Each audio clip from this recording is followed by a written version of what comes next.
what was amazing for me is the literature, the papers, the research studies showing the absolute scientific evidence of what electromagnetic radiation does at the cellular level, at the subcellular mitochondrial level, at our physiologic system levels, all that. A bunch of the people that have been doing that research were there. Welcome to The Way Forward, the podcast that dives deep into how technology shapes our health and well-being. From digital wellness to tech innovation to the effects of electromagnetic fields, we cover the environmental, social, and physical implications of technology.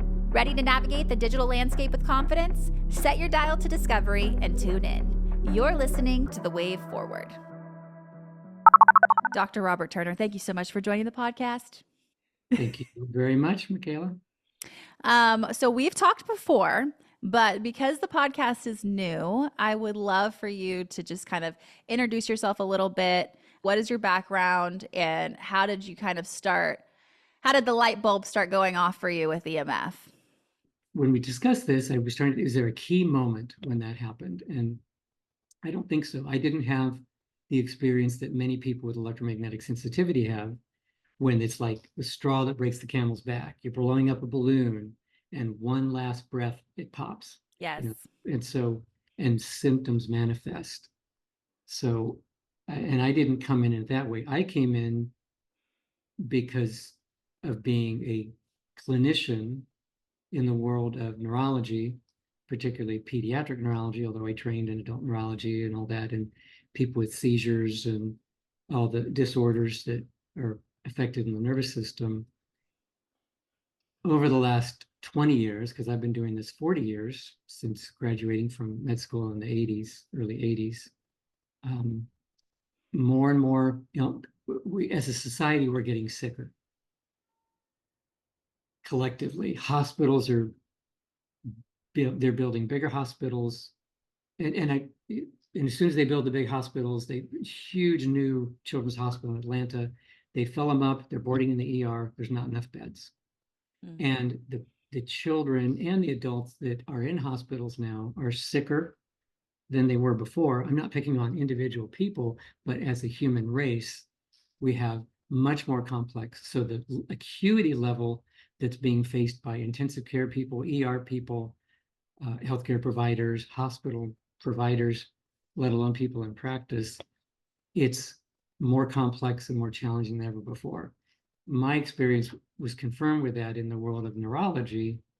And even now, when I go work in a hospital and help as a pediatric neurologist and epileptologist, seizure specialist, and EEG, it's true. There's so much. So how did this all come around? The EEG has been a key part of my career, the electroencephalogram, the ability, which is so easy to do, to record the brain waves by the EEG. Mm-hmm. And 100 years ago, we couldn't say that. It's so easy to get an EEG. Yeah. When Dr. Berger and people around that time in the 20s that discovered that you could record, that was not a good thing. You were a heretic. He was ousted from the medical establishment. It's ridiculous. You can't do that.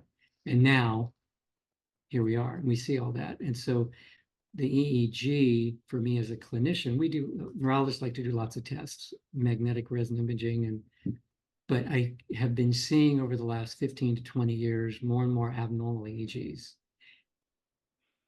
And I believe that's a recognizable trend no matter where I go, and because I read EEGs for people all over the world now.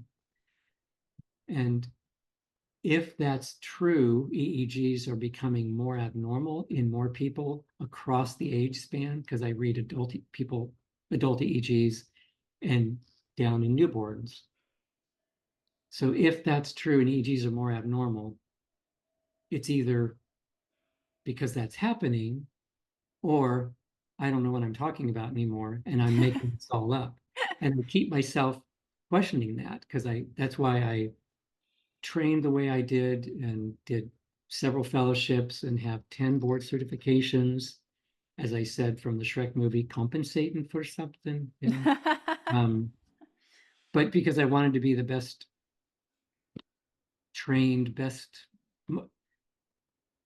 most valuable clinician to the people I would take care of, the families I would help. And that's why I did all those different trainings. So I would try to be good. And that also includes lifelong learning, which is, I didn't learn it all back then. If I did, that's not the kind of doctor you want to see who knows it all. So, but these EEGs, it's really been a process over probably 20 years. Obviously, electromagnetic radiation, it goes back many, many decades, as you know. Microwave radiation, talking about that in the 20s, 30s, 40s, and all the stuff that came out of Russia, particularly, and places that we tended to kind of ignore in the United States because it's not the United States, and and the Cold War didn't help those things.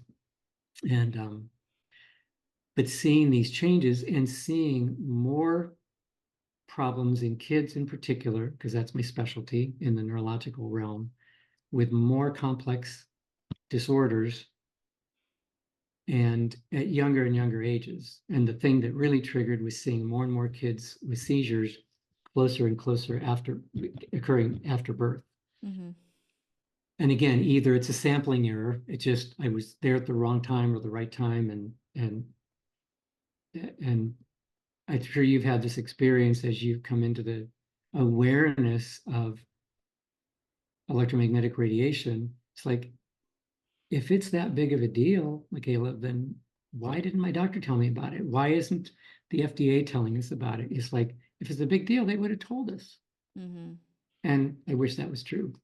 And it had nothing to do with conspiracy theories and all that. This is just, so my experience as a clinician is people are sicker, but the most sensitive test for the brain is the EEG, the electroencephalogram, which measures dynamic from the surface of the brain. Of course, you can go inside the brain and record at thousandth of a second, millisecond resolution, and you can see these changes acutely, like if there's radiation nearby, but also long term. And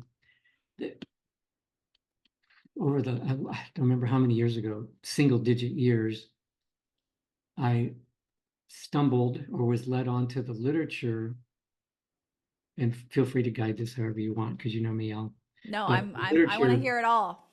Well, what took it to another level is I've been seeing actually a characteristic cluster of EEG changes, which I believe are biomarkers, not specific for electromagnetic radiation, but very consistent with exposure to artificial environmental electromagnetic radiation, which is way too long to say. So you just say, interesting. So wait, really quick. So you're saying that are you saying that as new deployments were happening, there were more abnormal EEGs happening, like the EEGs were changing? That's a good question. And I think you know you can answer that. So if we are exposed to more and more of some type of toxin in the environment, usually, and they're actually called toxicant. A toxin is usually considered a naturally occurring substance like botulinum toxin, things like that. A toxicant is a created toxin, pesticides, herbicides, artificial Wi-Fi, electromagnetic radiation, microwave radiation that isn't part of our natural, incredible world that we live on. But, so if you're exposed to those things over time, it intuitively kind of makes sense that there will be some effect. Yeah. But we're humans, we have very unique differences, so not everybody responds exactly the same way. There's a cluster of symptoms, but not every human being, not every person who smokes gets cancer. Right. Not every smoker who gets cancer develops the same kind of cancer in the same location. We're humans, there's variation. Of course, that's a gap, but the problem with the electromagnetic radiation is it's not just humans, every living species, the plant species that are vanishing, the insects, the mammal issues, the stuff that we're seeing worldwide. And a lot of that was discussed by some of the foundational researchers at the symposium at Yale a couple of weeks ago, the EMF symposium, which was one of the most amazing things I'd ever been to. So that's awesome. Amazing being there. So I don't even remember what the question was, but it happened gradually. Yeah. And then I kept seeing this, and very few other neurologists, most of the time when we read EEGs, we're busy. We get this 20-minute study and you read it in 2 or 3 minutes, speed reading a book. And we're pretty smart. We can do that. We know how to do that. But we tend to approach the EEG. There was a mantra in training years ago: when in doubt, call it normal. And so, well, there was nothing really grossly abnormal. We use that term a lot in neurology. Neurological exam was grossly intact. That's Interesting. disgusting, bad, Yeah. but in whole. And I don't want, if I go to a cardiologist and they're checking me out, I don't want them to say his heart was grossly intact. Their lungs were grossly intact. Okay, that means your car, when you go to the mechanic, is grossly intact. It's like, it's a shame kind of what we do in my profession, but that's another, trying to help us be healthcare providers.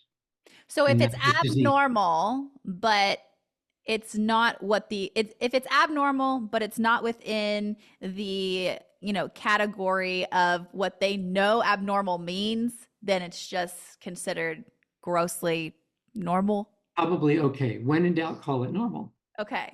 And one of the analogies I make, which in my analogies help me conceive of things, but I don't know if they always help other people. But if you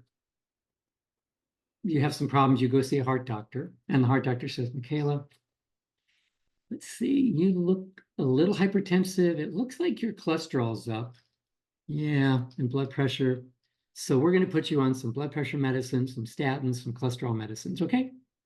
And you might, don't you want to do any tests? No, we don't need to worry tests. I can see it. And many times, although we do like tests in neurology, or in psychiatry, mental health, you look anxiety, you look depressed, you look anxious. Here's your prescription. Medicines can help, but we know in our society today, we're not doing a good job with chronic illness. And medicines are smarter than we are. That's why when you go on a medicine, the brain adjusts and you have to increase the dose and change medicines. And but our brain, our nervous systems, our bodies are fundamentally electromagnetic. Yeah. That's how we're created. And we have the neurochemistry, the chemistry that's involved, but we're not primarily chemical beings. If somebody has a dopamine deficiency, you can help that with medication, but that doesn't really replace it. The best way is to help that nervous system become more healthy, so then it can take over and do what it was meant to do in the first place, or to get that. That's restoring health rather than patchwork quilting disease management, as I call it. So I feel like in our last conversation, I took the whole electrical being thing. Like it really made me understand just like, and be able to put it in like into a picture of like, oh yeah, it makes so much sense that like our body's an electrical being. That is a form of communication that's happening. And then these, frequencies, these toxicants, like man-made frequencies that we're being exposed to are also a form of communication. And so our body recognizes it, but it's almost like what they were saying in that video that you sent me. I can't remember what her name was, but she was saying like, it's like they're communicating, but they're like using a different dialect. And so then your body's getting super confused. Well, and basic principle of physics, and when you say electric, I extend that, and it sounds more fancy and people think I'm smart, which is not the case. But we are electromagnetic. Whenever there's an electric current, there's a magnetic field, electromagnetic. Okay, will you explain that more? Like, how is our body communicating? Okay. Well, you had the privilege of interviewing Dr. Kent Chamberlain, who's amazing. He has helped me so much because he's one of those people, clinician researchers that understands the science like I never will. But for the most part, when there's a current, electrical current, as it's passing, it generates a magnetic field. So nerves, when they get on your nerves, it's actually electromagnetic. That's why all the things we do to typically test our bodies, electroencephalogram, magnetic resonance imaging. Mm. for example, and electrocardiogram, things like that. And so when that occurs and in the brain, those are called dipoles. There's a direction that current travels depending on the neurons and all that kind of stuff. And you can measure that with the EEG to some extent. And magnetoencephalography, which complements electroencephalography. The problem is electroencephalography, EEG, you can do anywhere in the world, get a computer, get a solar panel, anywhere on Yeah. any age. Magnetic resonance, uh, um, magnetoencephalography, MEG, is a whole different thing. It's like you can't put the MRI scanner or the MEG machine in your back pocket and move. You need Right. they're multi-million-dollar. They require huge amounts to maintain on a regular basis. So they're mostly used they're not everyday practice as far as like things like functional MRI. Mm. So now I'm trying to remember where we were going with that. But So the body communicates two ways, okay. linearly and non-linearly. And that's my understanding, because many things travel at the speed of light. And it's maybe not the speed of light, but when you have a instantaneous fright, it's instantaneous. You feel it in your gut or something like that, Yeah. or the tingle. That isn't explained just by nerve impulses. Mm. So there's also other ways of transmission that can't always be measured. But if you talk about that in today's traditional allopathic healthcare system, you're crazy, because if you can't measure it, it's not real. Mm. I wish everything was that black and white. And for the meridian system, and as I've said, the wisdom of ancient Chinese medicine things in the meridian system for how many thousands of years, I don't think they've been wrong for that long. We can Yeah. blow it off and say it's not true, but it makes a huge amount of sense physiologically. So there's that kind of instantaneous transmission, electromagnetic transmission, as well as like nerve impulses in the brain. We see all these things, the brain, oh, I think I'm going to move. Oh, I moved my hand. Mm. We mechanicize it that way, and that makes sense, but there's other ways. So I don't have a good black and white, this is the way Yeah. it is. You're like, it's more complicated than And because that. it's electromagnetic and we're sitting in an increasingly radioactive fishbowl, Yeah. it's affecting us. And the basic principle of physics is an electromagnetic body influences a nearby electromagnetic body or field.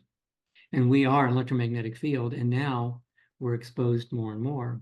So Yeah. It's that interesting to me influence. that, like, you're learning about electromagnetic fields and frequencies when you're in school for neurology, right? No, not really. Not really. Probably the Okay. best training people had is their high school and junior high and middle school science courses, where we learned Yeah. about the electromagnetic spectrum. Oh, that's Okay. cool. But not really. We're taught electrical, but Yeah. much of medical training is focused on pharmacotherapy, which is why when you go see a healthcare prescriber, Mm-hmm. who also should be a healthcare provider, but often we get so busy and there's so many people to see and we have so much documentation, you don't have time. So tell me what's going on. You have a headache. Okay, here's your headache. Here's your prescription. Thank you very much, Michaela. See you next week. Yeah. Whoa, whoa, whoa, whoa. So we end up doing a lot of basic prescribing. And so we're trained in fundamentals of neuropharmacology and pharmacotherapy. And not if you talk about electromagnetic therapies like pulsed electromagnetic radiation, neurofeedback, transcranial magnetic stimulation, which is getting to be a little more sexy and popular. It's like you don't really talk about those, and you don't get trained on those in medical school. You learn the science, and then you learn how to speak Yeah. that science and fit in the medical It's box. interesting to me that, like, more people who would be in the field of neurology wouldn't make that connection, like with working with EEGs and stuff like that, that they wouldn't make the connection of, like, how EMF is affecting us on the outside. Because my mom had this. So my mom was a nurse, and she said that whenever we were talking about this, she was like, man, like I would help with EEGs all the time, and I never really put that together until later on in life that like we're electrical beings. Mhm. And obviously all of these, electromagnetic fields around us are engaging with us and are interacting with us. And w- And like plants and trees and yes, animals, everything else too. Yeah. yes. So when did you start actually like talking to your patients about that? Like when did you start feeling comfortable with like this is a conversation that needs to be had? Like how long have you been talking to patients about that? That's kind of a variation on the first question you asked that I still didn't really answer very clearly, but I'd say probably 15 years. Wow.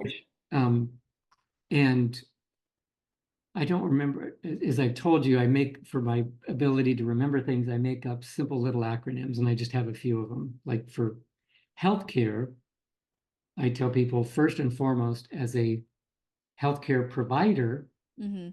not just being a disease manager, putting out the fires, triage, hospital, patch you up and send you back out. I want to provide healthcare, and the fundamentals of health are meds. We've talked about that before. Moving, eating, disconnecting, sleeping, MEDS. Moving, activity, don't get the sitting disease, knowing how important mobility is for our whole system, spirit, soul, and body, not just physically. E for the eating, the brain, gut, that whole amazing connectome that absolutely influences.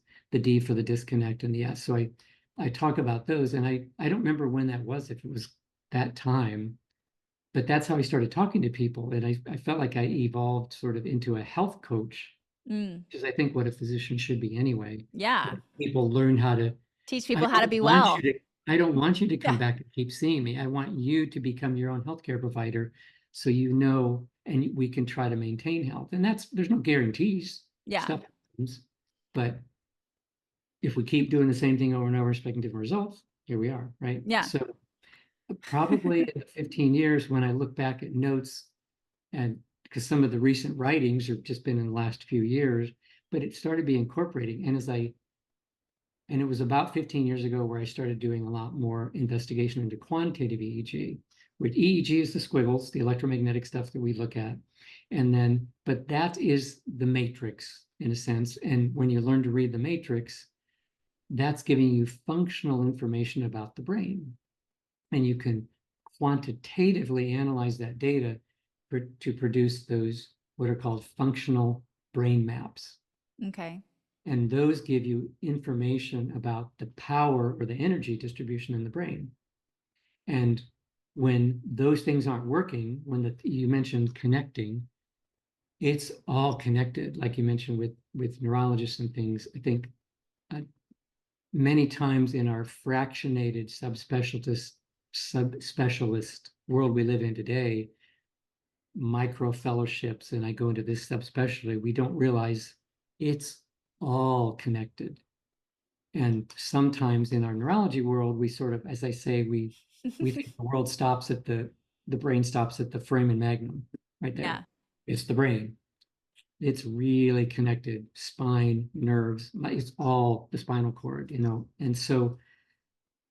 and when we talk about the meds, moving, good, healthy, we know exercise is healthy. We don't need any double-blind, randomized, controlled studies to say exercise is good for you. Right. Besides, you can't do that. You can only do that with a placebo. I always say, show me a randomized, double-blind placebo study that exercise is good for you. How do you do that? How do you randomize blind somebody? You're exercising, you're not. Yeah.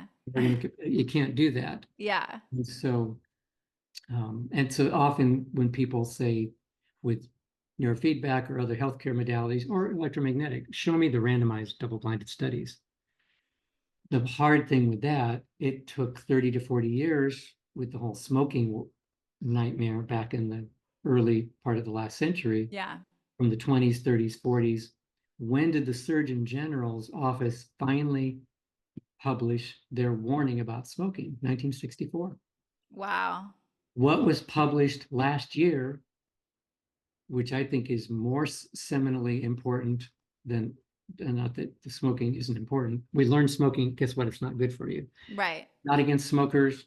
I know many it's okay, but we know it's not good. Here we are. Yeah. It's still how many billions of cigarettes produced daily. Okay, we know, but knowing doesn't always change our behaviors, even if we know it's adverse. So last year, the Surgeon General's office came out with the social media, which is they're not even addressing the EMF stuff. No. You know that? Yeah, like talking about the mental health Yep, effects. mental health, and it said, and I can show it on the Yeah, you can slide. show it. Go ahead. Quick break in the episode, you guys, because I got to tell you about the amazing sponsor, Aries Tech. Aries Tech creates cream of the crop, top of the line EMF protection devices that do not interfere with your signal, but all of their technology is actually backed by peer-reviewed, patent, and published research that has been going on for almost 20 years. They were originally funded a couple decades ago by the military to create a medical device that would help protect men and women who are working on radio signal towers without interfering with the signal, and have since become a consumer product as we have become more of a technological world. They're also used by professional athletes like Tiki Barber from the NFL Giants and Macy Barber from the UFC for performance optimization tools. You can go to their website, ariestech.com, and check out some really amazing studies where they've done some EEGs to show how these devices are affecting your baseline brain activity. It's really, really cool. I personally have one on me right now near me because I have my phone, my computer, my camera, everything going on all at once in an office building where everyone has their own Wi-Fi. So I don't mess around. Check them out, ariestech.com. Use code INTUNE, INTUNE, TUNE 30 for 30% off your entire order. When I do presentations, I talk about the history of what we didn't learn from smoking, right? And who were the people advocating smoking? And not all of them were paid off by the tobacco companies, big tobacco, big pharma, big whatever. But who wouldn't want to smoke? There's your doctor. Doesn't he look happy? Can you tell that?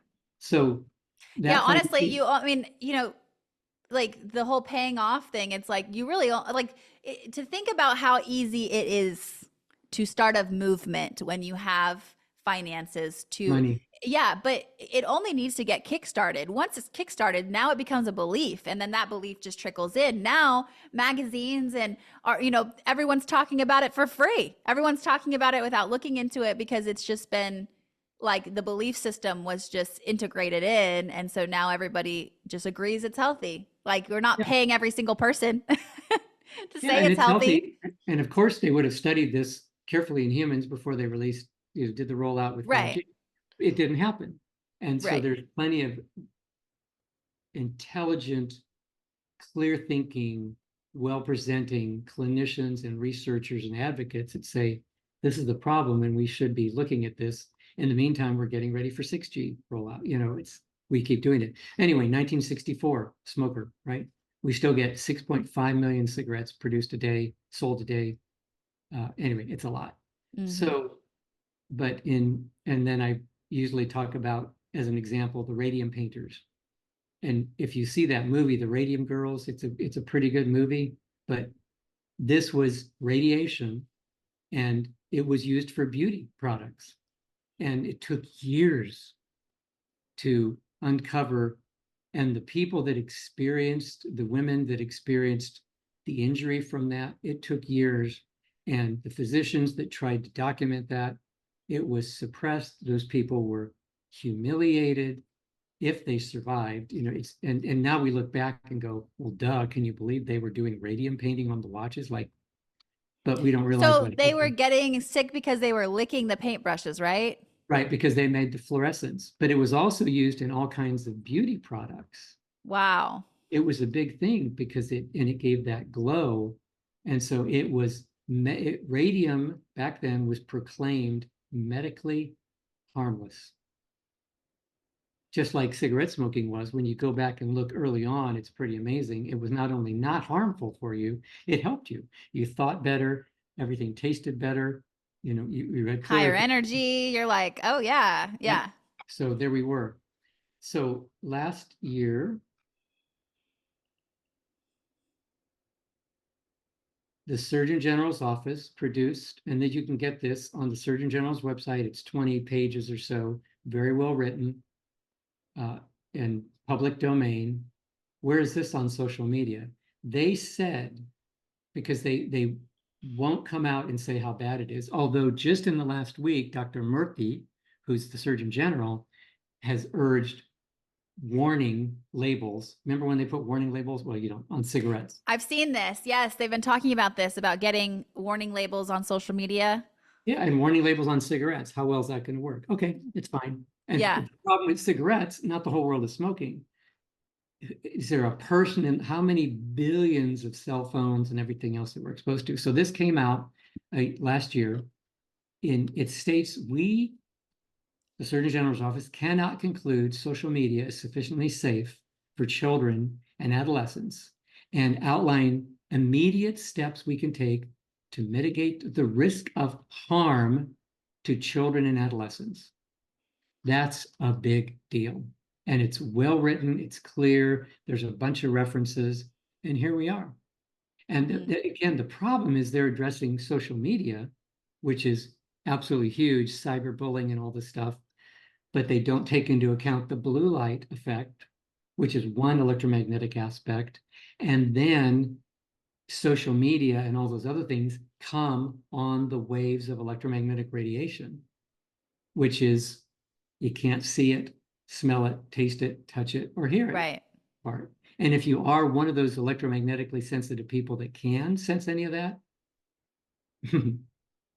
your doctor, they will send you where you can get help for that problem. Yeah. And it's in your head. Well, the problem is it is in our heads. Right. So anyway, and we should learn from history, right? Well, here we are. So the evidence is compelling. And I'm, again, gapping all over the place, but when I had this immense privilege that Dr. Chamberlain let me come to the symposium at Yale a couple of weeks ago, the EMF symposium hosted at Yale, yes, Yale in New Haven, big deal. Legitimate place. Hosted by the chairman of OBGYN, Dr. Taylor, amazing, who, by the way, one of the best websites I point people to, and we talked about this last time, babysafeproject.org. If people want to do their own homework, I say babysafeproject.org, because why am I, as a clinician, getting back to where did this all begin when I go and I see more children with seizures than ever before, and have presented that data at the International League Against Epilepsy, at the World Congress of Neurology, with crickets in the audience, but that's another story. We have a problem with that exposure. You had the privilege of interviewing Dr. Chamberlain, who I got to know over the last year or two with the Physicians for Safe Technology. He's on that board. And I wiggled my way into that, not to the board, but I wanted to connect. And that gets into your question, how did this all happen? Where it has connected me with the most incredible people around the world. But this is a worldwide problem. So is smoking. Yeah. But not everybody's smoking. Of course, maternal smoking, secondhand smoke, we get all that. This is so much bigger when you look at secondhand radiation. So the symposium was an invited symposium hosted by the Environmental Health Trust, or funded, I guess, by the Environmental Health Trust. And what was amazing for me is the literature, the papers, the research studies showing the absolute scientific evidence of what electromagnetic radiation does at the cellular level, at the subcellular mitochondrial level, at our physiologic system levels, all that. A bunch of the people that have been doing that research were there. It was amazing. And yet when you see the magnitude of what's happening in the world, it feels not just trying to swim against the current, but it feels a little bit more like trying to swim up a waterfall. Mm-hmm. That doesn't work unless you're in Narnia at the end. If you ever read the Chronicles, read those to your kids. It's great at the end when they swim up the waterfall, but that's another story. I think that's why this podcast is so important. And it was funny because people were like, you're going to do a whole podcast on EMF. Like, how are you going to have enough to talk about? I'm like, oh, there is enough to talk about. There's so many different aspects to talk about, even at the basic level of environment versus like, health versus like, just that. But then it's like the impact socially, mentally, physically, there's so many things to get into. Spiritually. Yeah. But yeah, everything. But I was like, I think it's so important to have this conversation because there's a very big disconnect from like just everyday people and this conversation of EMF. Like in the mainstream world, like, you're just hopping on social media, you're doing, you go into the, you go into the local Verizon store and you're like, hey, how do I turn my 5G off? They're like, why would you ever want to do that? Like they have, in like kind of the day to day that I experience, the conversation of EMF is still conspiracy. It's still Yep. tinfoil hat. It's still, and like, in my world, it's a very normal thing to talk about. I do have a lot of friends that are concerned about it. I have a lot of people in my personal bubble, but when I go out into the world, I notice that this topic is still somehow maintaining this level of belief that it is, tinfoil Yep. hat or Uh-huh. whatever. Uh-huh. Uh-huh. Yeah. Totally. But what's so wild to me is how many legitimate scientists and researchers and medical doctors and neurologists, and how many of these people who are actively doing research, who are actively reading and analyzing the research, who are actively talking about it, and somehow it's not making it there. Like there's some kind of massive block. And what I feel like what's a really interesting point to make that I don't think we've made on any other podcast is, Okay. and I really took this from you. I actually learned a lot from our last conversation. Thank you. And, but it's like the way that it transitions. It's not that we go from 1G to 2G to 3G, and every transition is like a 20% better increase. And we're getting, every single time we produce a new bandwidth, it's hundreds of thousands of times different. So can I do it to you again for just a minute? Yeah, go for it. So I've learned a lot. I've done graduate school and got 10 boards, and I love lifelong learning and all that. I am not a physicist. I'm not an extreme mathematician. I'm a nerd, but that's a Yeah, different story. I'm a But nerd. and we learned this back in elementary school. So when I do presentations, I like to use things that people might respect. Okay, NASA. That's a reasonably good source of information, I think. Yeah. And when we look at this going from direct current, 0 hertz frequency, so to speak, right? As we go down or up the scale, depending how you look at that, and we get more electromagnetically radiation, gamma and all these things down here, which is still, well, anyway, Yeah. as we look at that, as you said, 2G, 3G, 4G, 5G, 6G coming, they don't go away. And it's not, well, so this is 50% more, so we'll call it 3. This is 4 or 5. It's exponential. So this graph or this table is exponential. It just doesn't go 0.3, 0.6, 0.9, 1 point. It's exponential. Right. And the problem with that too, as I've told you, I think of interesting things sometimes, and I don't know what that means, but if the last time growing up with some flying, when you go to the airport and you have to go through that, remember this picture right here? Yeah. What's that called? X-ray, maybe? Have you heard it called X-ray in years? It's called the scanner. You have to Oh, go the through the scanner. scanner. Yeah.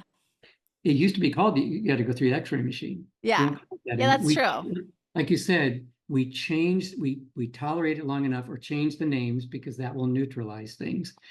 Millimeter waves is the basic, and again, Dr. Chamberlain and others can explain it so much more accurately, but millimeter waves are basically in the gigahertz range. That's 5G. So Yeah. when we are in a 5G environment, it does what it can do by penetration. Those are X-rays in a sense. And So so where is the we, cutoff between, sorry to interrupt you, where is the cutoff between non-ionizing and ionizing? perfect. Because it seems like we're right on the edge of it right now. Yep. And That's really good. Thank you. Because as I was looking at this, and of course over here we have ionizing radiation, non-ionizing radiation, right? Yeah. And unfortunately, when you see some of the naysaying literature, if it's because many of the things that even the World Health Organization and other earlier research, they were just looking at thermal effects. Like if stuff heats up, then that's an effect. Right. Which is like saying the only effect from radiation for a brain tumor is the heat it produced. It's like, it Yeah. just didn't make sense. So, and I've asked Dr. Chamberlain and other brilliant minds that this is the line. It's like many things. It's a spectrum, electromagnetic spectrum. And the basics of my limited understanding, ionizing means it has the potential or breaks carbon bonds. Right? And non-ionizing doesn't. So non-ionizing is still technically generating heat. It's just not breaking bonds. So, good point. And heat's part of it too, but it's like looking at frequency, but not here like this with NASA, we have wavelength and frequency, which are intricately tied in inversely, right? Okay. The faster the frequency, the shorter the wavelength. They're inversely proportional. But the key third component of those is related, I don't think I have a quick slide here, but to the energy. Energy is the problem. Okay. And at energy, that's what penetrates. So would you rather be by a gamma radiation source, or would you rather stick your head in a microwave? Please don't take this out of context. That's not done. I don't recommend doing that. But I would kid with kids sometimes in the office. And I said, because microwave, non-ionizing radiation. That's wild. So I would ask, hey, Johnny, whatever, would you stick your head in a microwave? With the parents there, not like the doctor told me. Have you ever tried this? Yeah. So a Darwin Award. But it's, and they go like, no, doc, he's of course not. But that's non-ionizing radiation. Right. It's still along the spectrum. And 5G, and Dr. Chamberlain and others, as you have future speakers, can go over that much more. The key with the wavelength and the frequency is that third component, and this doesn't show up real well, called energy. And so as you go down this picture to higher and higher frequencies, then you get more and more energy. Energy penetrates. That's why 5G, that's why millimeter waves, that's why the scanners is the X-ray machine. You can see through. So when we're in a 5G environment, it's penetrating into us at least 3 millimeters, 3 centimeters or more. Sometimes up to 5 or 6. 3 centimeters is a lot. More. It is. And yeah. Actually, when you look at this, and it's talking about 6 to 7, 2 to 3 inches, so we're literally saturated. And then when we use devices, even as you know, in airplane mode, doesn't turn everything else off. You still have the multiple. When you look at any phone, you have and all that's written in the descriptions with the phones. When you go into the legal and regulatory, which nobody looks at, that's where it talks about the electromagnetic radiation, the specific absorption rate and all those kinds of things. So I'm not trying to make a conspiracy, but when you have a 3 gigahertz frequency and that wavelength, the micro electron volt energy is a big deal. And then when I think about the developing babies, where are we doing our electromagnetic use along and I won't do too many slides, as you know, because we have a 306 and you know what I can do. But when we look at our electromagnetic axis as electromagnetic beings, brain, spinal cord, cardiovascular, cardiopulmonary system, gut, genital urinary endocrine systems, right? Why at least what the accurate numbers that I'm trying to find, 1 in 5 couples are infertile now. Yeah. How's that happened?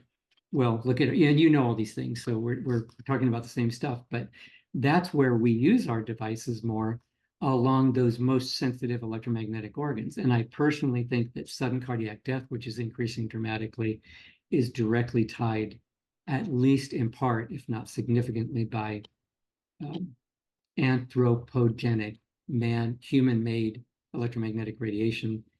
And when have we ever been exposed? Can you imagine growing up with your little TV? If you took your TV in your room, your parents let you do that and put it right by your head and you watch TV all night? Yeah.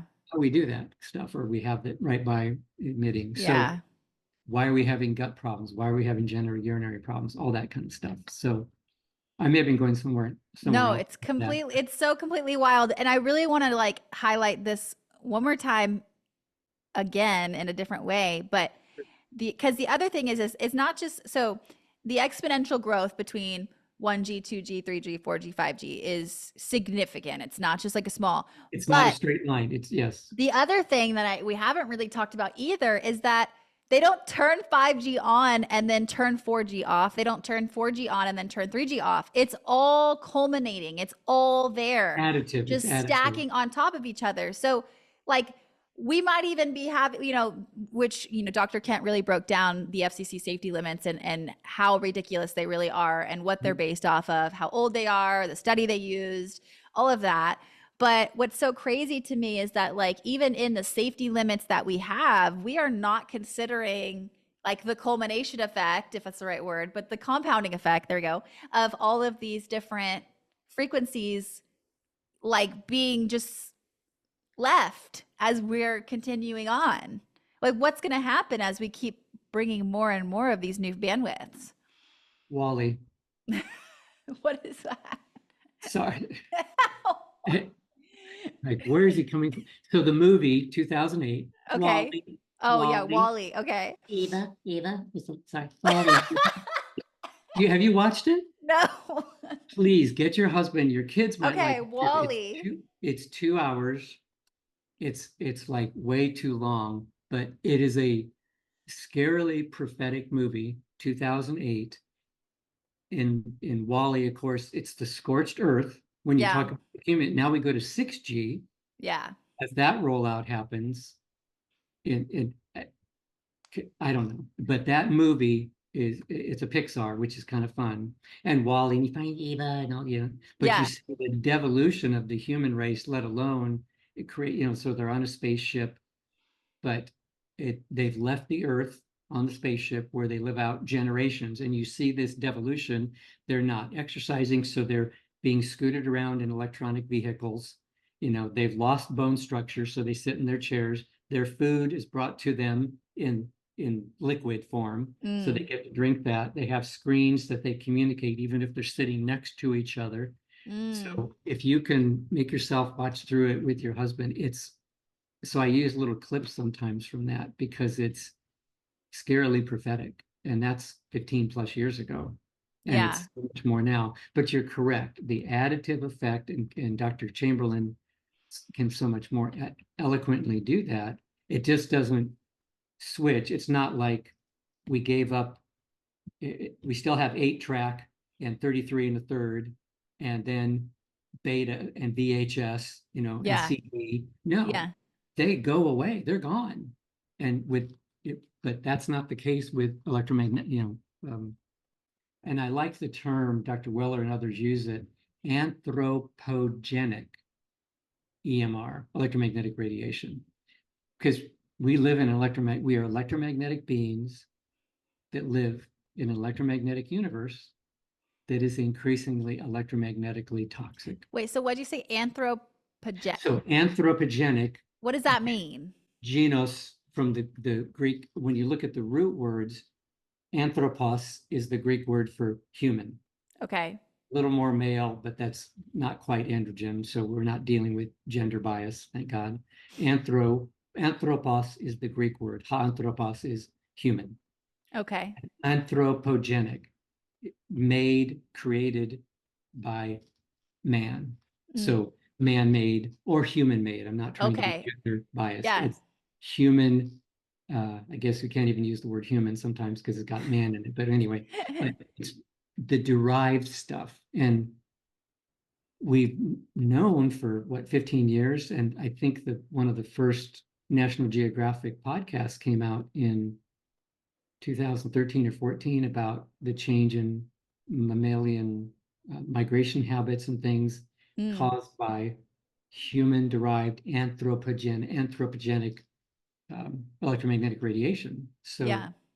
it's, and it affects, and as I say sometimes, if I do it in a workshop or a lecture, I have not seen a bird with a Bluetooth on lately, other than the ones we might put on to track them. But I Yeah. haven't seen a bird with a Bluetooth, and I haven't seen a bear with a Wi-Fi connection in their den. Have you? Yeah.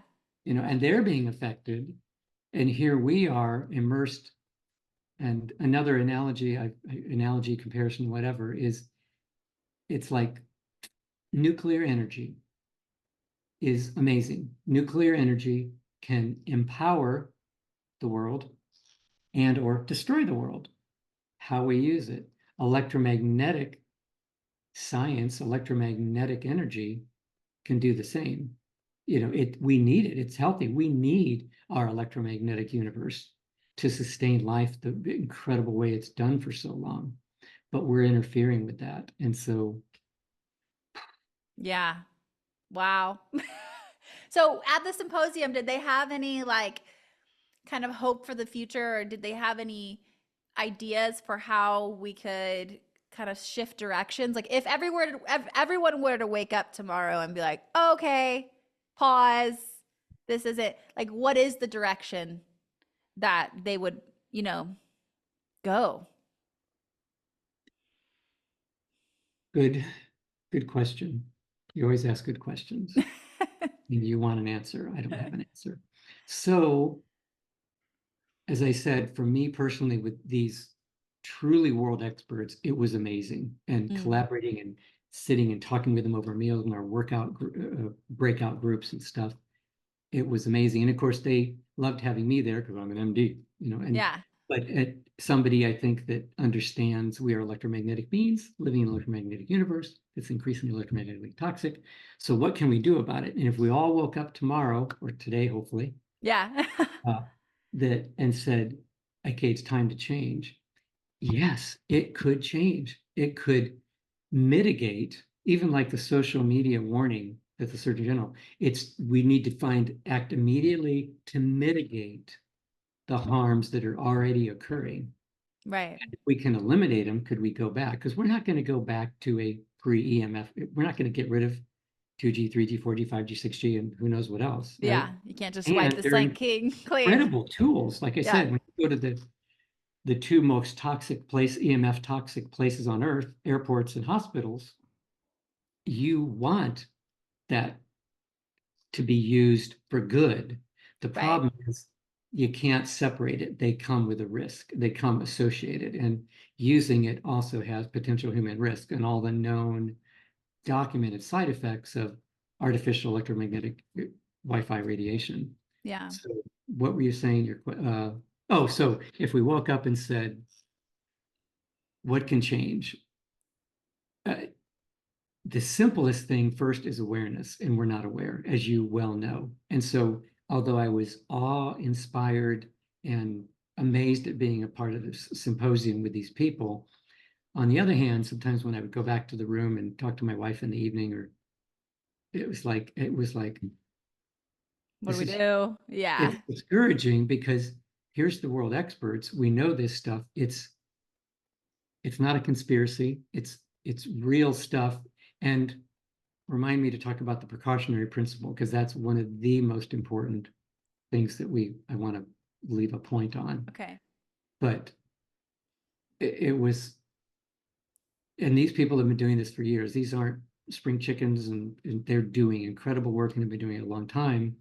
And as you said, against it's swimming against a tsunami. It's swimming up the waterfall. It's like Hmm. the current, wherever that current's coming from, is so tough. And to get people to be, usually people don't get a recognition unless something triggers them into it. For me, thankfully, it wasn't personal health loss or Right. health disruption, but it was for all these patients. And eventually, when the typical things that we do in healthcare weren't working, and then discovering, oh, this whole electromagnetic radiation kind of makes sense as at least a part of the problem. Yeah. And I don't remember when the principle started to be talked about, but one of the things as humans or as parents, the precautionary principle is, if when in doubt, don't. That's my dumb it down summary. Right. And you've probably heard about that, the precautionary principle.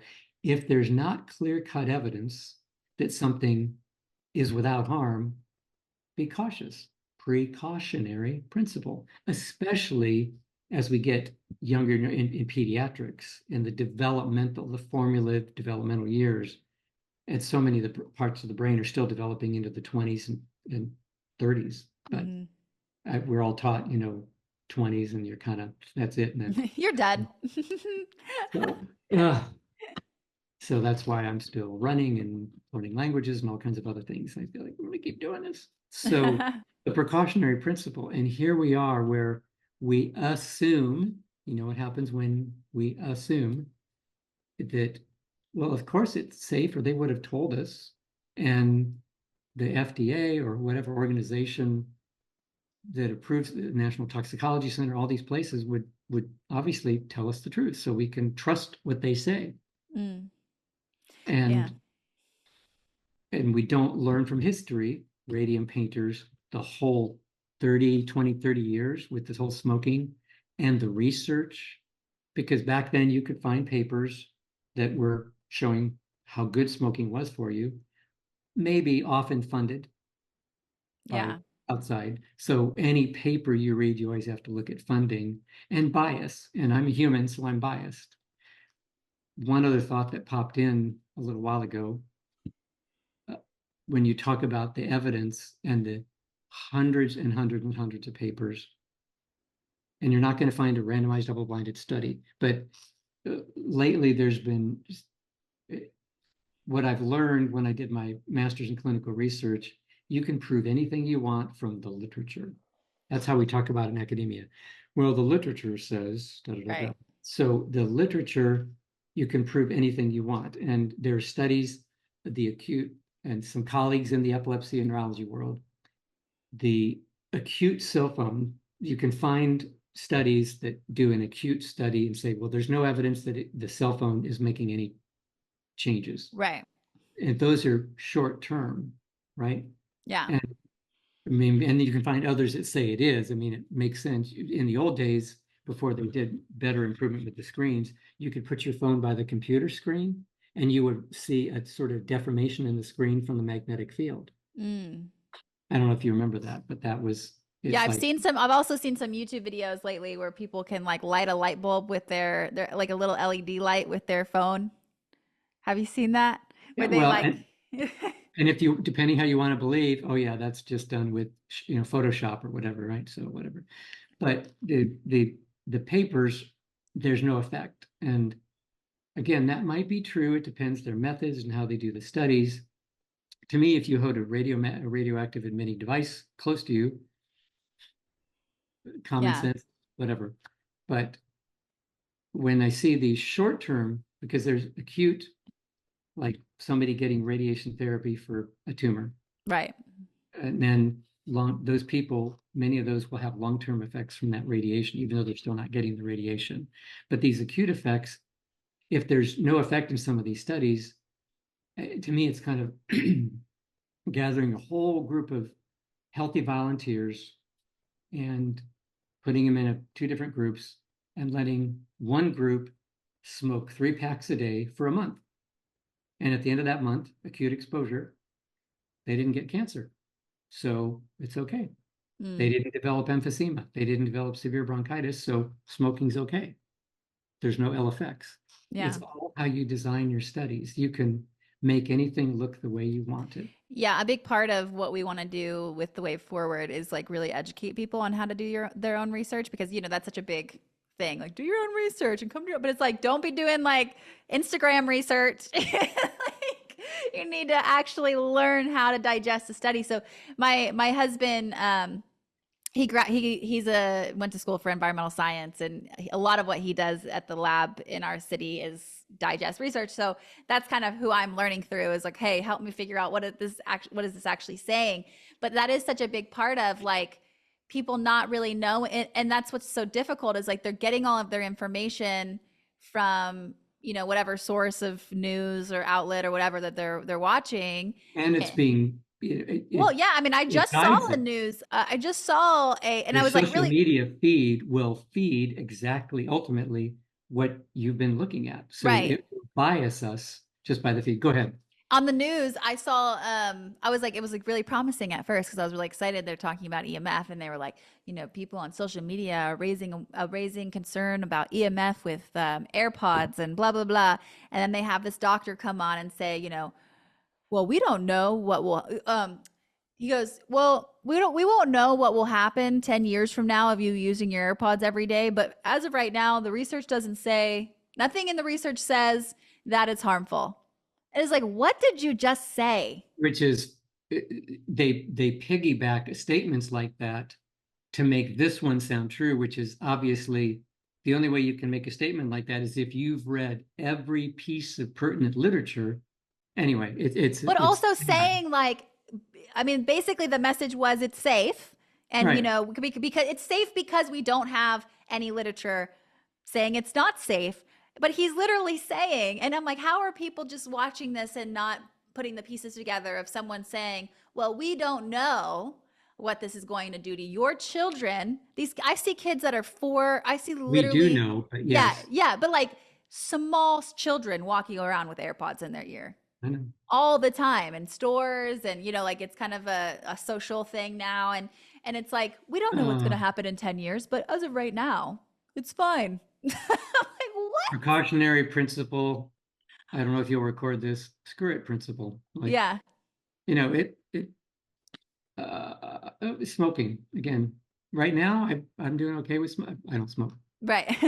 but it's been okay. So 10 years, maybe it's a problem, but right now it looks okay. So kind of like, the hurricane's coming. Yeah. Forecast is there, category 5, it's coming. Looks okay for now, so we'll wait a little longer. Oh, I learned that lesson. I had oh my gosh, this is a total side note, but I had my son's That's 3rd me. birthday at a pizza place in Temple. And a friend messaged me and was like, hey, it looks like there's gonna be some like really big rains that come on in a little bit, and blah blah. And I'm like, oh, it's looking fine now. And so we set up outside. Within 30 minutes, tornado sirens going off. And then within another 20 minutes, everyone in the building was hiding in the bathrooms of the restaurant, covering their children as a tornado came through. And it was like, okay, whoa. Like, we did not need to be here. But it was one of those things where it's like, could be bad weather. Oh, never mind. It's a tornado. Yeah. I mean, and weather is a good analogy because there's a lot of parallels in geophysics science to what's going on in electromagnetic science. Yeah. And the storms, the predictable unpredictability of tornadoes. But I Right. think this is a hurricane. Yeah. Earthquakes, we're not still very good at predicting earthquakes, right? And afterquakes. Hurricanes, they're relatively good. Obviously, the closer it gets. The thing that I have seen is the predictability. What are known side effects from radiation therapy? And I mean radiation therapy for some type of cancer, things like that, right? And the reason I started looking down this realm is some years, I don't know how many years ago, 5-7 years ago, I stumbled onto or was led to the literature that it is widespread on what happened from Chernobyl. And Chernobyl was 1986, 1987, multiple disasters. We called it the Chernobyl disaster, big radiation disaster, right? And long-term effects on the radar, no pun intended, and we know about it. But they started studying the survivors long-term as well as the cleanup workers. They call them liquidators. And they've tracked those people until they die for years and still are. And one of the things they use to track physiologic measures, exams, all kinds of tests, imaging was EEG. And so 30 years ago, there's literature of what was published of the EEG findings they described in people post-Chernobyl. Now, again, that's a huge nuclear disaster, a different place along the electromagnetic spectrum, right? Right. But it's still spectrum, and the environmental electromagnetic radiation that existed 30 years ago is incredibly different than the 24/7, 365 increasing electromagnetic radiation that we're facing every day.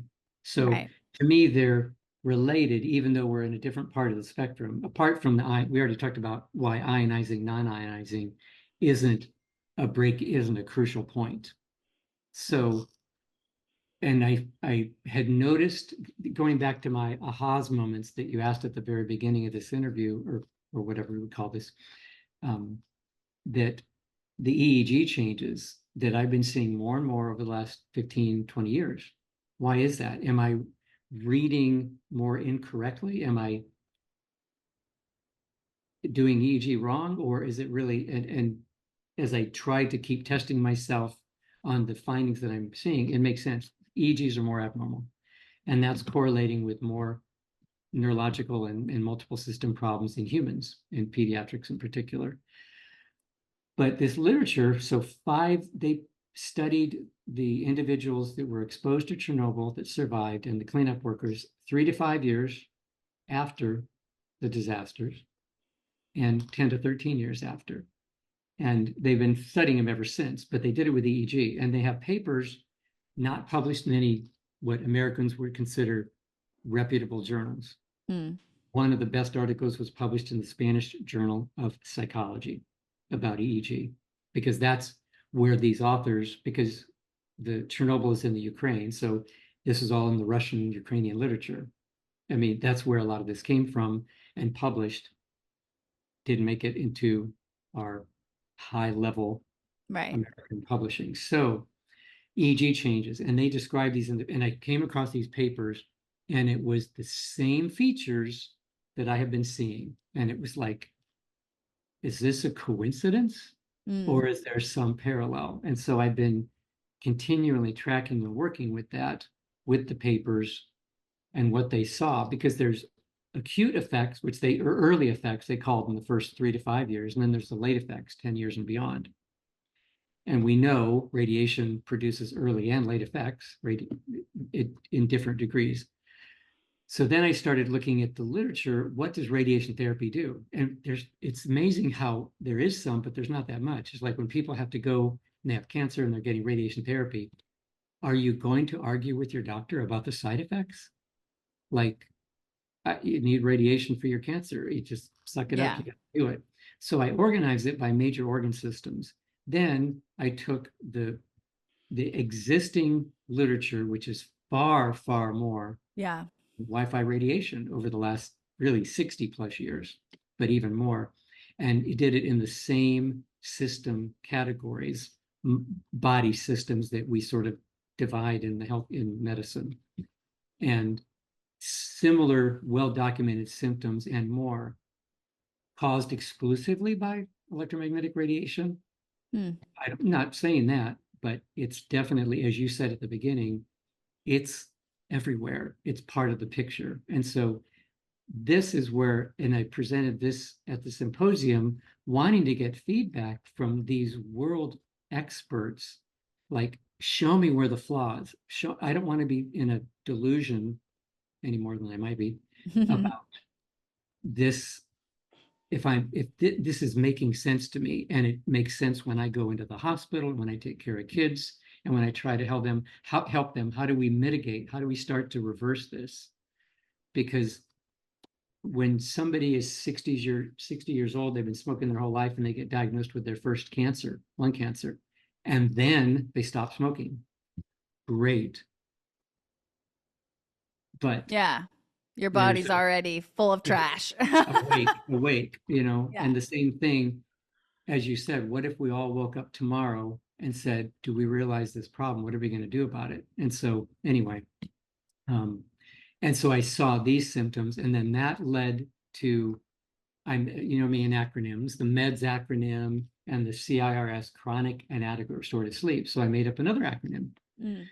called the basics, and none of these are fancy. I'm not going to copyright them, meds and basics, but they described 30 years plus ago in the literature, and what I've been seeing in the EEG are any one of these or any combination of these findings are more and more in EEGs across the board. And I read a lot of EEGs with a lot of clinicians, and they're seeing it too, or they're just nice and humoring me.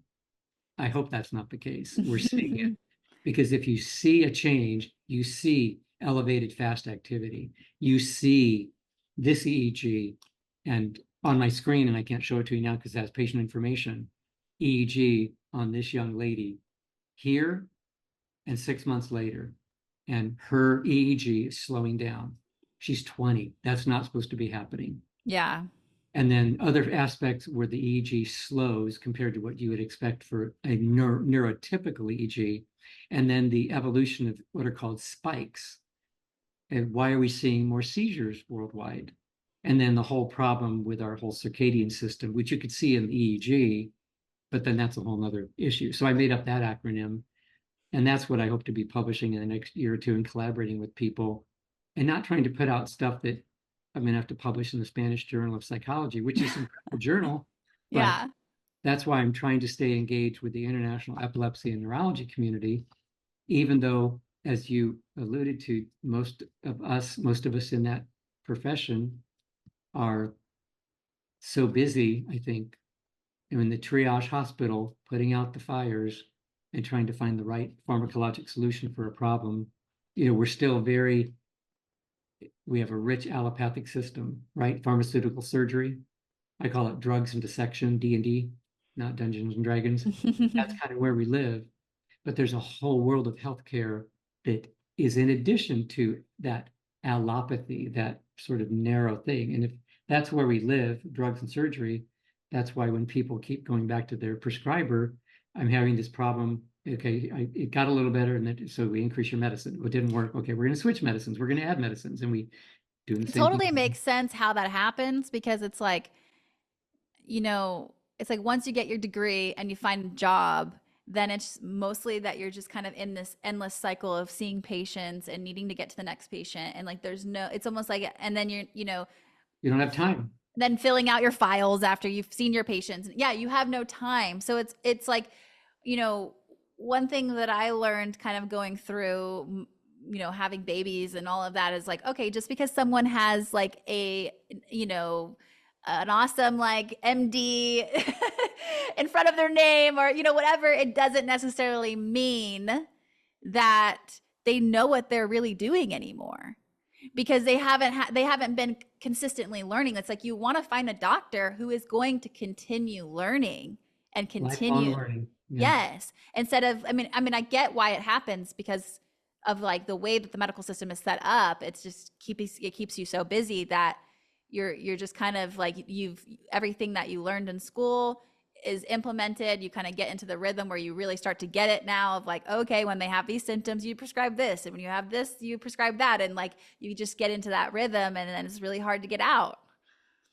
Especially as it's busier and busier, and you have to see more and more, faster and faster. Right. And it's not really related to this whole topic, but burnout is huge. And burnout is in ICD-9, and put it in ICD, the International Coding and Diagnostic, which is used worldwide, different countries, but ICD-10, ICD-11, burnout has become a code because, and I get it because I've been at burnout or close to burnout where you're just so busy and there's more and you got to produce more because they're getting reimbursed less, Right. blah blah blah, and it's a problem. And physician suicide, not that it's not an issue elsewhere in other professions and things, but that's a big issue in our country in particular. And then again, being a person in recovery, it's a big deal. And burnout happens. And when you mention that, and you have friends in the healthcare world, and I see it with colleagues all the time, you don't have time typically to do the, all the documentation, the electronic health record. Yeah. And so I was when just talking to someone who's brand new in the medical industry, and they were saying how hard it is to find the time to finish all the documentation. no, it's not. It's just you ain't going to do it during the day. So, Right. because if you do that, you get behind. Shouldn't use the bad grammar, but you get behind.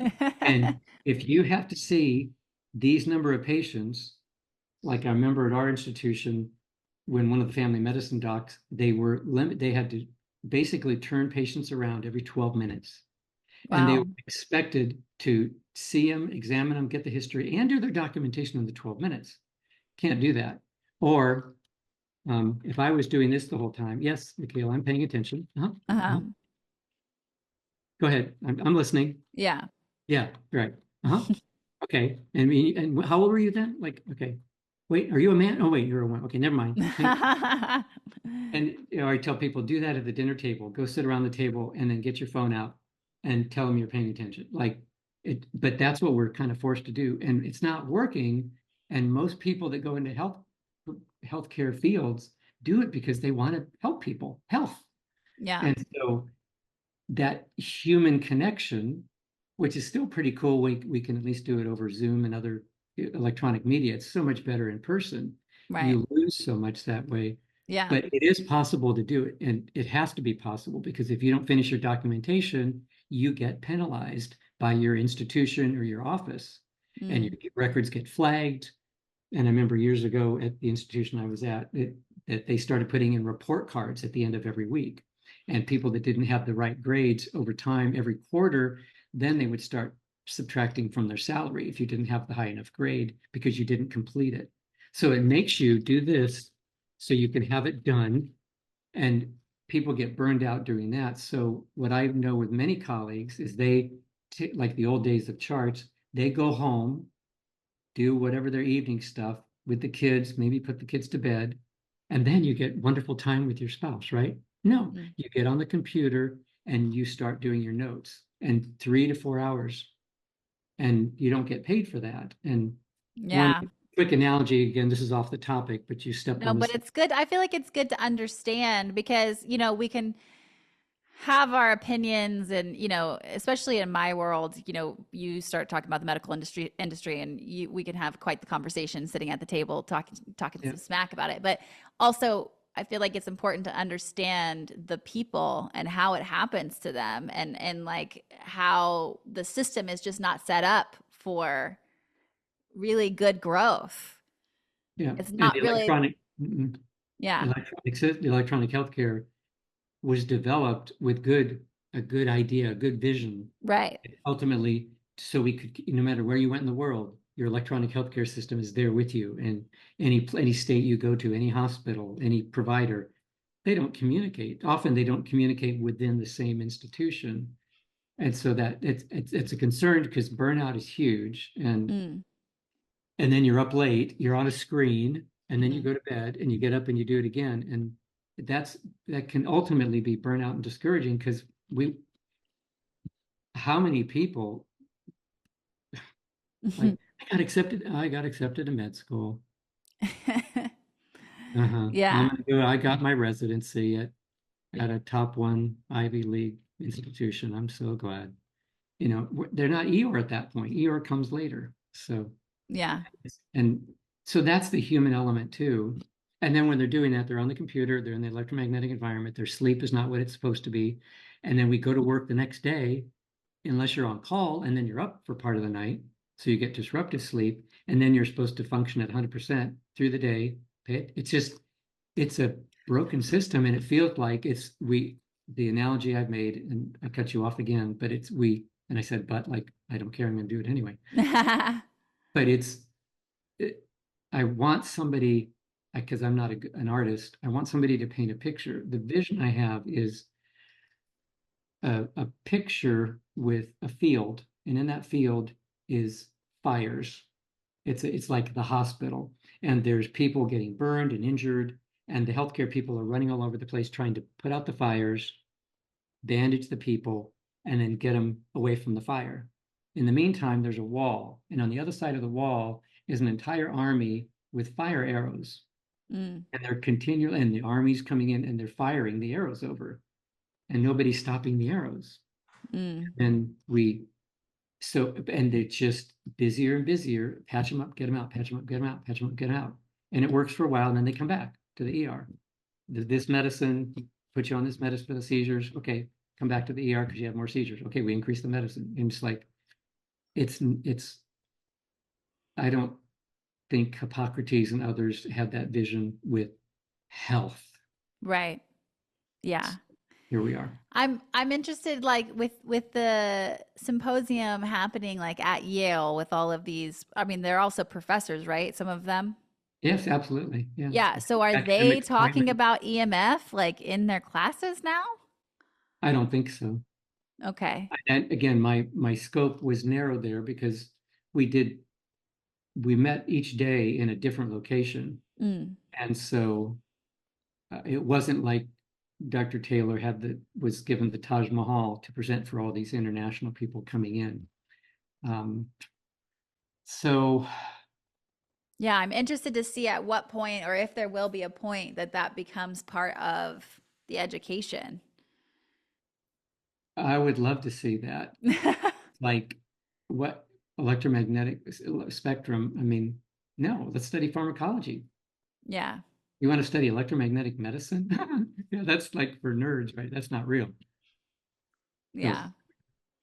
Okay, so let's go through meds really quick one more time, because I think that like people listening to this is, the question is always like, okay, well, what do I do? If there's not really a clear plan for how we're going to approach it now that it's all been deployed, now that we're in the microwave, we're in the experiment, everyone wakes up, everybody knows about it, but like what do we do? Yeah, I think the best thing you can possibly do is just strengthen your body's ability to contend with all of it.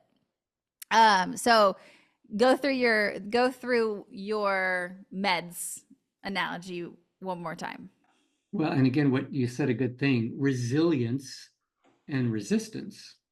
Maybe those aren't the two good R words, but resilience, when I have the practice and I'm working with families and I say, I want to be a healthcare provider, healthcare coach, and happen to specialize in the nervous system and all that.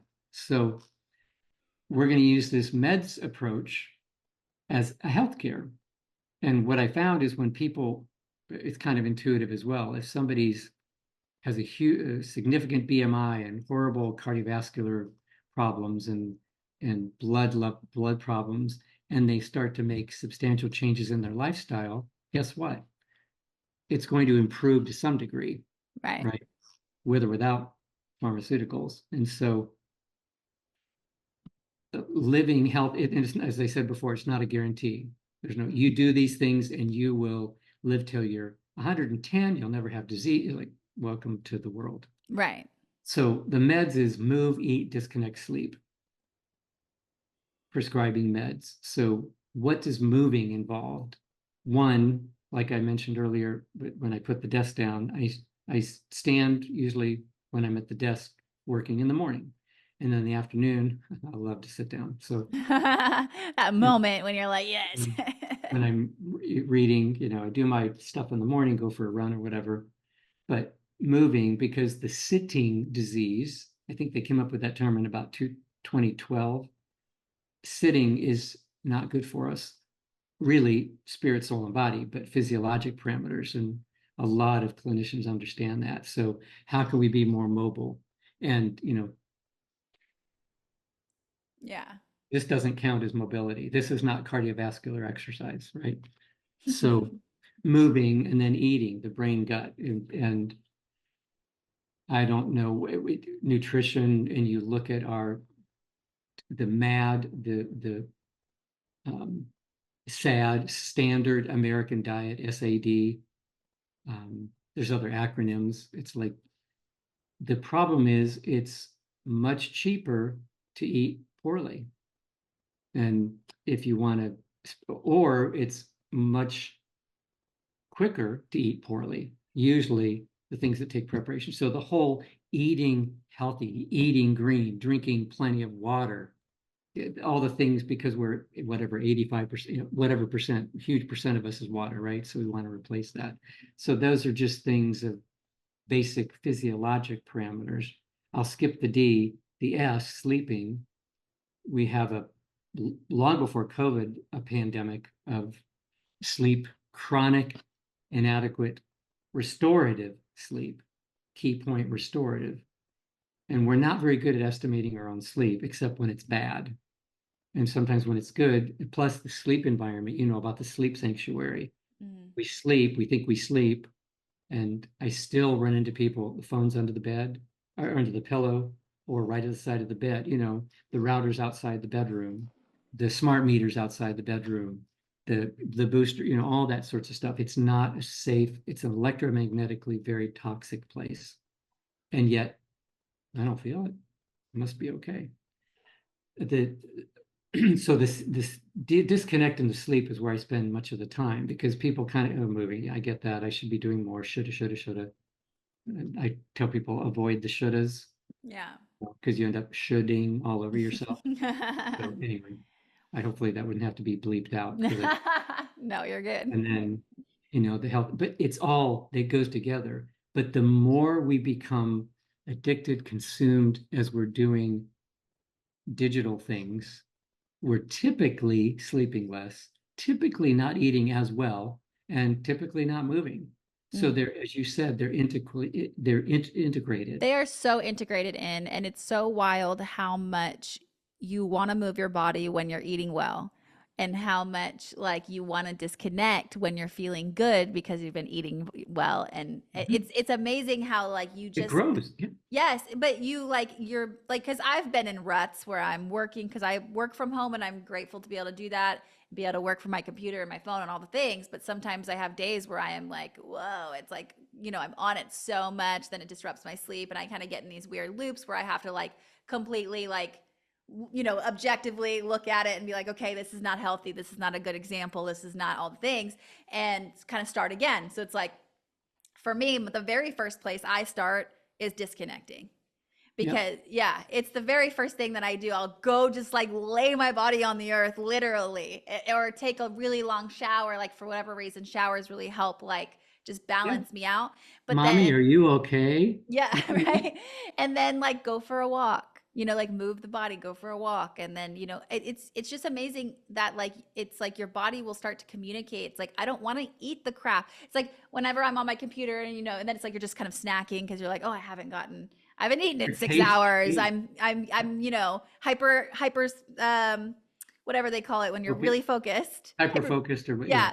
On something, and then hyper vigilant, and I forget to eat. So then I'm just like grabbing a snack. And so it happens to the best of us. I mean, I'm not saying I'm the best, but I'm saying it happens to the people who know. Right, exactly. Yeah. And I've just seen it. I've seen it with my own eyes. I've experienced it with my own children and with myself, of like how when you start doing one thing out of those 4 categories, your body starts to crave the other. You want to stay further away from your phone when you're feeling good, when you're, it's just really interesting. I liked your D, the disconnect. I would add, I never did Dungeons and Dragons, so I don't know, but D&D, disconnect and distance, and they kind of go together. So when you can't disconnect, distance is your friend. Obviously, double the distance exponentially, decrease the exposure. We know it's basic, simple stuff. So like when I have to carry my phone, I try to, what do I need the Bluetooth on? Do I need the cellular on? Whatever, you have to kind of understand this incredible tool we have and know how to use it safely. But like when I go out running, it doesn't work with running. But like if I'm walking and I have to have my phone with me, but it's not in my hand, I stick it in my back right pocket, where there's hopefully the most padding potentially, and it's furthest away from my heart, things like in the brain too. But distance is your friend. So like when I'm here, it's still 18 inches away, but my phone is right here at the bottom of the computer, but it's not on my lap. We're distanced, and sometimes we can't completely disconnect. But distance and disconnect, D&D, those are great And how much do they cost? Just the effort. Yeah. The awareness comes first, and then the effort to make those things. And like you said, we're not perfect. Right. Times that I have, I want to be able to turn it off. I can't. I'm on call. So at Mm. least I keep it 3 feet away, a meter away as much Yeah. as I can from where I'm sleeping, stuff like that. One But thing that I did not know is yeah, that Dr. Kent, it's almost like talking about the distance, but a different, from a different perspective as well, is I always thought that it would be better, for whatever reason, I always thought it would be better to not pull from my Wi-Fi and to pull from the cell tower. And Dr. Kent said, no, like it's actually much better if you're going to have your Wi-Fi turned on to have everything turned off on your phone except for the Wi-Fi, turn on Wi-Fi calling, and your phone's going to use a lot less power to try to connect because it's closer than if you were to turn off your Wi-Fi connection and then try to connect to wherever right. your cell tower is, the closest to your house. And it's so erratic. That's correct. And Yeah. my wife has been so much better at that and reminds me when we're in wireless here at home or somewhere, turn off your cellular. Well, no, I gotta get calls. Just watch, turn it off. You Yeah. turn off your cellular and you're in Wi-Fi, it works. Right. So it's just little simple things like that that you can do. Doesn't mean getting rid of the phone. It's Or not like, like if you're going to go on a road trip, this was the other one that I got recently. I was like, oh, duh. Like if you're going to go on a road trip with your kids, or you're going to have an iPad or something, if it's a long trip or something, pre-download all the movies yep, so yeah, that they're not streaming the yeah, movies as you're driving. There's just little things that as you start to really understand how it works, because like when he said it of the Wi-Fi stuff, I was like, oh, duh, that totally makes sense. yep. But sometimes you just need someone to bring it to your awareness. But yeah, I And mean, how much does even that cost? yeah, it's Nothing. free. Yeah, it's amazing. Or connecting to Ethernet, and if a lot of people can't do that. We really wanted to do that with our new place that we just lived in, but apparently we have to wait until they come down. I don't know exactly how it all works, but we have to wait until they come down our street with the Ethernet. Yeah, and there's so much pressure against that now. I mean, why would you not want the 5G? It's here, it's easy, Right. it powers the wireless instantaneous, not only instantaneous, faster. And Mm. the data, it's so, But then and there's the not just the health concerns, there's like the security yeah, concerns, the yeah, environment. Yeah, that's why I was like when we decided to do the podcast, because we were almost decided to do the podcast as more wellness associated, like make it broader of a category, and I was like, no, we got to just hone in because there are so many different topics in this one yeah. field to really get people to understand. And I'm learning so much. It's so amazing how even with how much I've been researching about it and trying to learn that, like, you get little tidbits of information of like, use your Wi-Fi and turn on Wi-Fi calling and, pre-download. It's like, oh yeah, you need to start putting that on my, list of things to do outside of unplugging my Wi-Fi when I'm not using it and basic things like that. So, Uh, the wave or the way forward is when, because I get the emails from Aries Tech and stuff, and where is it here? But I'll read some of those. Like there was months ago um, about 6G, the rollout of 6G, and some of the pictures were like scientific, futuristic, like horrible, but it's got such good educational stuff. Let's read it, and yeah, how many people find that in their regular stream? right. Not. Yeah. We find it that, Children's Health Defense, Yeah. Well, and conspiracy.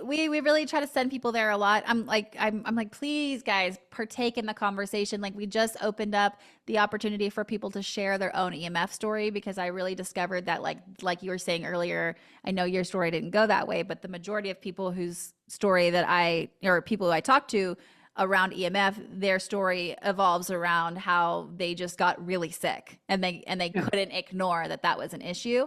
Most So people aren't interested in cancer. They right. spend a whole lot of time researching it until they get it. But And that's what, like, my sister who's calling me now, like, hey, how do we stop the cell tower from going up at the school? And how do we do these things?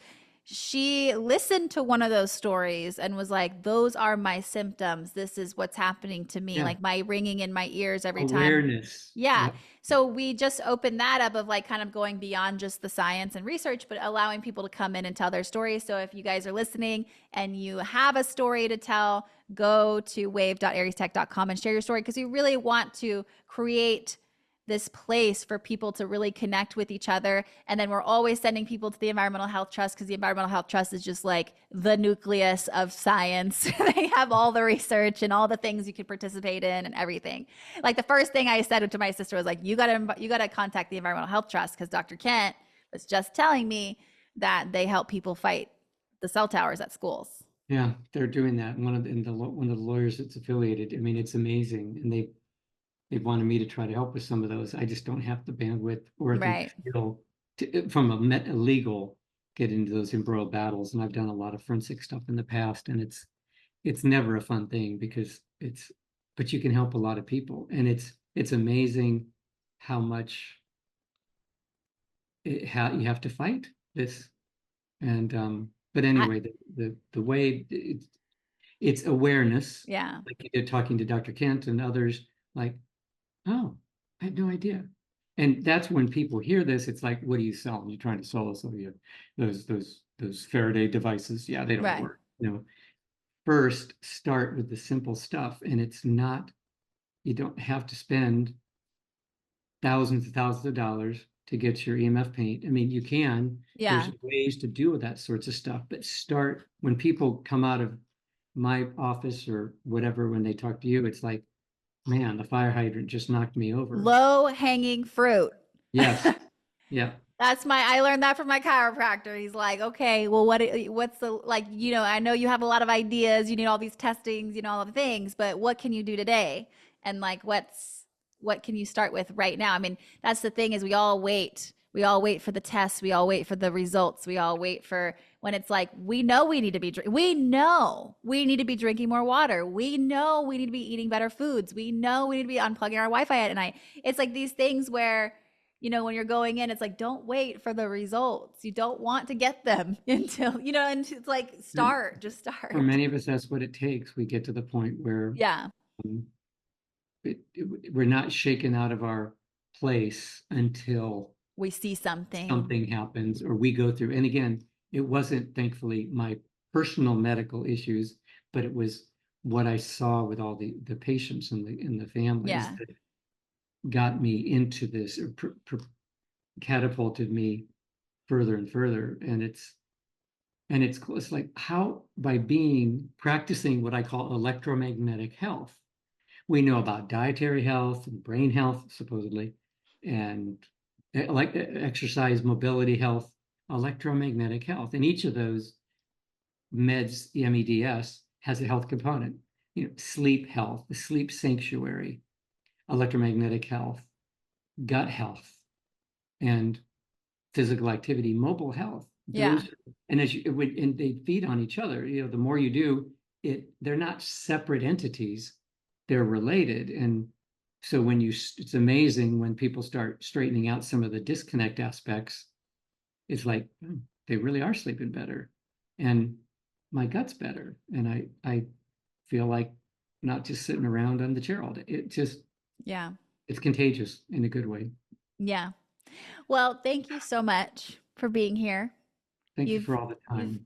You've given so much wisdom, and I feel like so much of what I gained from our conversation last night has trickled into why I continue to be here and go in and start the podcast. But I really am passionate about the children aspect of all of this, because it's like, when I really started to understand that, we're not going to know what the effects of this. I mean, we know, we can have an idea, and we can, like you said, we can predict the storm coming, but like, we're going to see, if we don't stop, then it's like, we're going to see really the effects, like when our children start having children, because it starts in utero. We're already there. Right. In many ways. I think it's been long enough of but what's happening is people just realize, hey, we're busier and busier, but we're so busy being busy, we don't realize we're getting busier and busier.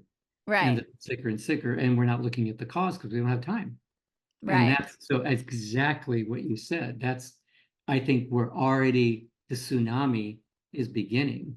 And Yeah. when you talk to mental health providers and things around the world, and people that are doing trauma work and other things, you are not going to be wanting for patient appointments. It's the wait lists get longer with every provider I know because people aren't often getting the answers they need with their traditional or their physician or advanced provider. They're doing what they can. Here's what it is. Okay, let's try this medicine. It's just anyway. I'm going down that. No, but yeah, it's true. It's But it true. is so there's simple steps to take, like you said, low hanging fruit. Start with a few things, and the ripple effect is amazing. And I saw that in my practice. That if people took it seriously enough and started, they would come back. I remember some families, one particular family, a very high family in Mount Pleasant, and their son was having horrible tics and been through multiple meds and multiple specialists. And it said just they heard about the practice and kind of the vision. Okay, all right, let's just try this. And even the son, okay, we'll give it a try.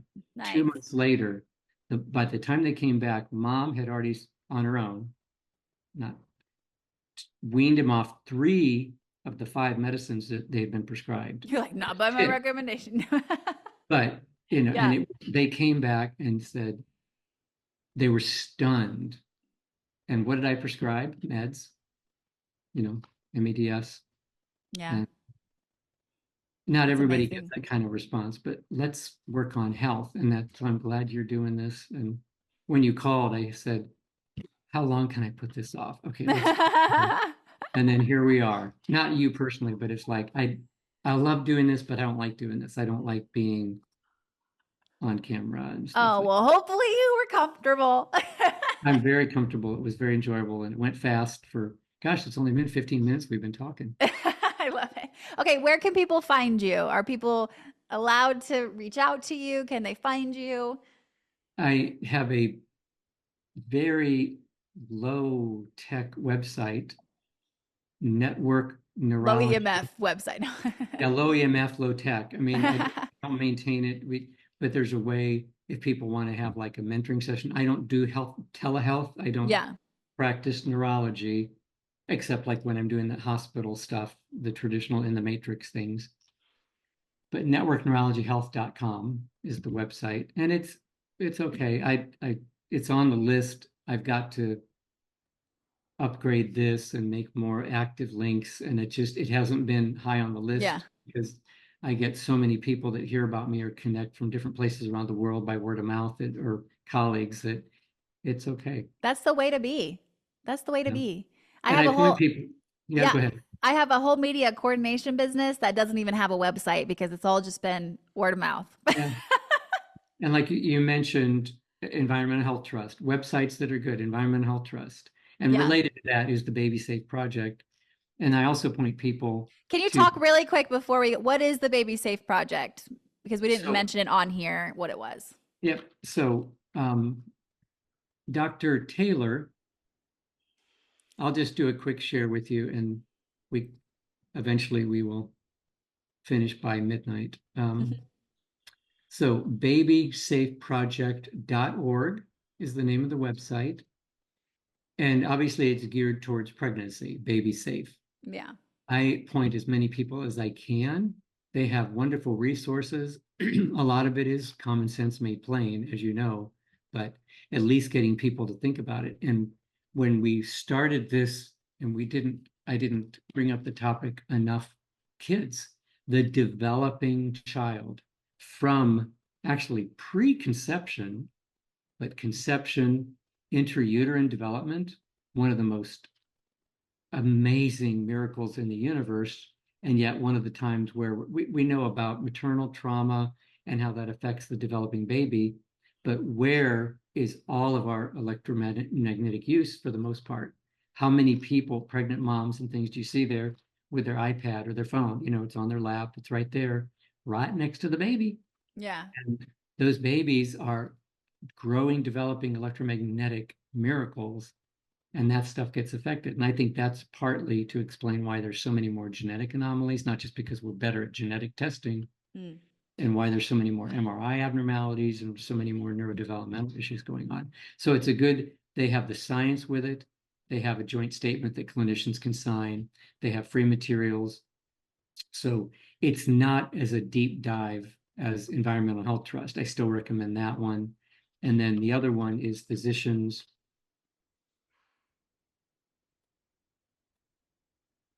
for Safe Technology.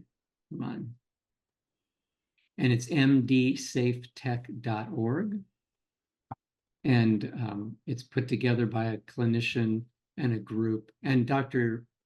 Chamberlain is on that board as well. But it is an amazing source, a lot like Environmental Health Trust. And really, there's some overlap, but the literature, the categories, what you can find, the literature's there if people just want to look instead of saying there's not that much literature on it. Okay, just like there's not that much literature that smoking's bad. Topics are there, and who the advisory board is, the people that are involved, pretty amazing. That's awesome. And again, I'm not part of that. They let me graciously participate with their meetings every month, which is cool because you get to just listen and learn. But the literature, it's there. Policies, when you talk about the cell tower issues, small cell towers, it's there as an incredible resource, and that takes time. It's kind of a big deal. So I encourage those.